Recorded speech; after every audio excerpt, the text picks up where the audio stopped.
Hello అండి. Welcome back to our channel. ఒక cup తెల్ల బఠానీలను తీసుకొని గిన్నెలోకి వేసుకున్న తర్వాత వాటర్‌ని పోసుకొని 5, 6 గంటల సేపు నానబెట్టుకోవాలి.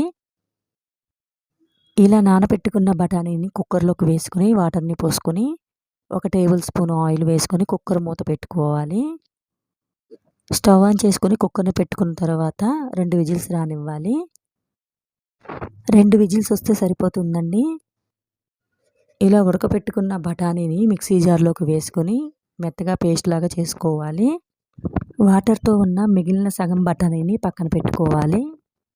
ఒక ఉల్లిపాయని, ఒక టమాటోని చిన్న ముక్కలుగా కట్ చేసుకొని పక్కన పెట్టుకున్న తర్వాత మిక్సీ జార్‌లో కొన్ని అల్లం ముక్కలు, కొన్ని వెల్లుల్లి ముక్కలు వేసుకొని మెత్తగా గ్రైండ్ చేసుకోవాలి. స్టవ్ ఆన్ చేసుకొని కళాయి పెట్టుకొని ఆయిల్ వేసుకున్న తర్వాత కట్ చేసుకున్న ఆనియన్ ముక్కలు వేసుకొని ఫ్రై అవ్వనివ్వాలి. కొంచెం సేపు